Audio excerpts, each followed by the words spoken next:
Ashama harka fuuni jaalatamtootaa fi kabajamtoota jilan haab akkasuma warra YouTube channel keenyaaf maatiin ta'in akka maatii keenyatti dabalamtan gammannummaan kabajaan isin gaafannaa warra maatii keenya taatan laayikiidhaan jalqaba.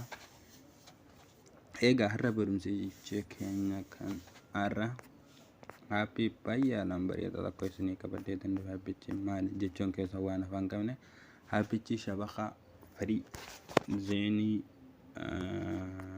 kan kana fakkaatan jawwii moobaayilii kan irratti isiniif hojjeta. Egaa habbichi bayyaanan bareedaa takka akka isin itti fayyadamtan abdiin qaba. Habbichi maali jechuun keessan waan afaan qabne habbichi isuma kana. Egaa kanama duraaniiti abdiit gootanii isiniif hojjeta. Warreen duraan qabdan sun cancel gootanii pilaastorii keessaa gabbuufattanii ittiin fayyadamuu dandeessanii. Egaa kana malee habbichi hedduudha walaakiin immoo takka takkaan isiniif gadhiisna. Har'a akkana warreen duraan keessaa hin qabne akkana jettanii ittiin barreeffattanii habbicha hunda isuma kana habbiin isuma kana hunda ga'e akkuma ilaaltanii agartan kana asirratti kana dhufus bakka biraatti gurraachamee dhufaa keessatti walaakiin ammoo asirratti adda xiyyaarratti jawwaala saamsingii kana irratti gurraachamee jechuudha. Habbiin jettanii ittiin barreeffattanii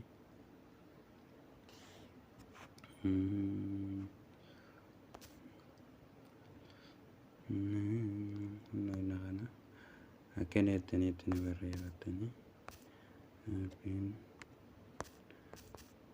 tuuneel. Egaa kunoo inni kana maaliif dhiifama.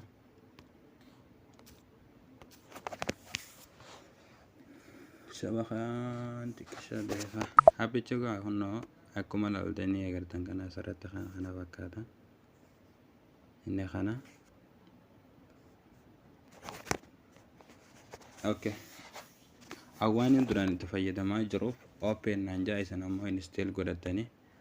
Okay, egaa isin install godhattan boodaan open install godhattan boodaan asumaan keessa seentanii open gootanii waan itti fayyadamaa tureef kan wadilas kan hayyaman hin gaggaafachiisu waan adda addaa isiniif fidaa jechuudha. Boodaan yeroo duraatiif as dhoyitaniituma update godhatan jechuudha. Egaa update godhatan boodaan kanneen barreeffama as bakka xiqqoo tan eeggannee dho'attanii asirra eeggannee dho'attanii boodaan akkanatti hedduu kana isiniif fidaa. Kana keessa isin warri beekuu qabdan hundarratti hin deemina. Warreen Kuweetii Ijipti kana jiru hunda Bahareen hundarri ni dalagaa kun egaa habbiin baay'eedhaan bareeda tokko. Akkasumas Saudi Arabiyaa, Paakistaanii, okay, Saudi Arabiyaa zeen firii gajjoo kanarra ni dhootanii isin zeen firii wanni abba lama qaba. Zeen firii duwwaa takka raayitii lama qabu kana isa kanarra genne dhootanii. Okay, gubbaalleen isuma kanuma gama gubbaa jiru kana.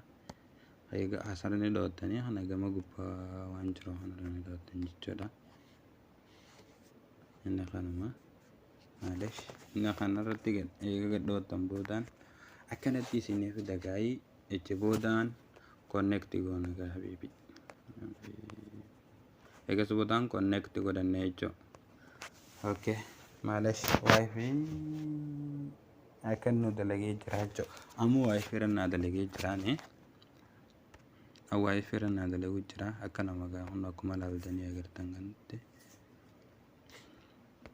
Kana dalagee jira jechuudha. Wifi irratti amma wifi dha wifi cufeetiin zeenii waan keessa jirtuuf hedduu irratti dalaga gaa zeenii waan keessa jirtuuf an zeenii irratti daataa banadheetiin ittiin isin agarsiisa. Okay, zeenii irratti Aappiin baay'ee haalaan bareedaa takka hoggaa inni sanfatee irratti wanta ilaalin jechuudha. Annoo akkuma ilaaltanii agartan kana dalagee jira jechuudha. Akkana gahamna connecting eega kana nuun jee boodaan nu dalagee jira. Dilas keessaa babee isiniin cinqoo aappiin baay'ee haalaan bareedaa takka irraa fayyadamaan isiniin jaa. Hanga barumsa biraatiin walitti deebinutti assalaamu alaikum warahmatullaahi wabarakaatuh.